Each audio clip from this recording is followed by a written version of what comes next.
Hey everyone. Today we're back and we have some very good news that's looking very positive for the Linux community. A couple days ago, I was going through my typical, you know, information security, like technical articles, blah blah blah. You guys already know I do all that, but essentially, anyways, I came across this article that was, very forward thinking and very positive for me, I guess you could say. I came to find that, basically after Windows 10 end of life, over 780,000 Windows users actually switched to Zorin OS.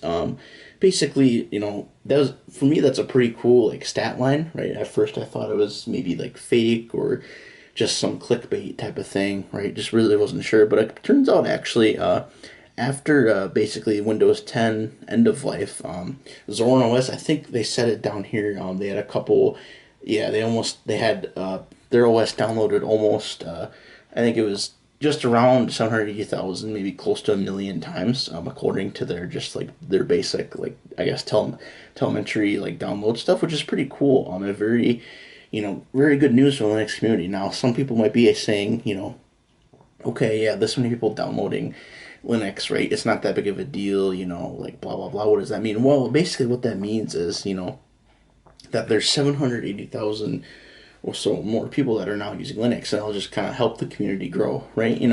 I know it's not like a big deal. I mean, for me, it is. It's pretty cool seeing that, right? A lot of people are just kind of fed up with Microsoft, over the years. They keep providing things that aren't necessary, not really good features that help make the OS more efficient, more better, but rather more spyware, more data gathering, more AI crap that no one wants. But basically, this is a very good thing. I know, like Zorin OS, I actually have tried it in the past. It's pretty interesting. It's pretty cool. It is very much so. Kind of like one of those just works, I guess you could call it, Linux distributions. That meaning, you can install it pretty easily. No, very minimal configuration out of the box. Works with most hardware. That kind of thing. Like basically the whole NVIDIA thing, although that's kind of a lot better. But yeah, basically it's one of those just works distros, and it's pretty neat. I've tried it. I'm pretty sure if I have my facts correct here, it is I think Ubuntu. Yep, it's a Ubuntu based Linux distribution. So yeah, it's pretty solid in that aspect. Basically Ubuntu is based from Debian, so anything from Debian is always pretty good. But yeah, so it's Ubuntu based. It's very nice. I've tried it a couple of times here, and I think we can take a look at kind of like a screenshot. Oh man, that's really slow. This is a screenshot from someone in the OS. It's pretty standard looking, right? And very Windows 11, Windows 10, which is Windows centric, kind of, making it have like a start menu, settings, taskbar, the clock and all the little system tray and all those other icons being down here. So meant to be very easy to work with. But essentially, basically this is a very good thing, and it makes me very happy. It's really great to see lots of people trying Zorin OS, and basically having and welcoming new people to the Linux community.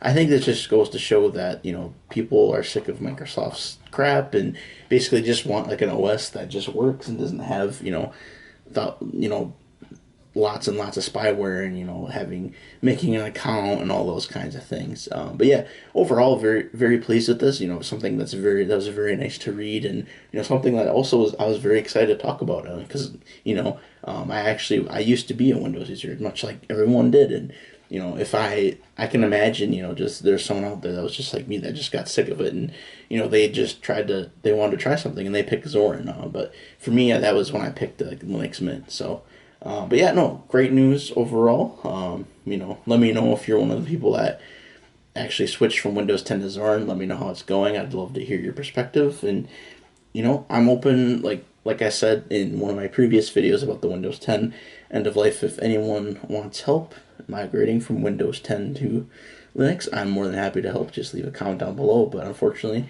that is all the time I have for today, and I'll see you guys in the next one. Peace.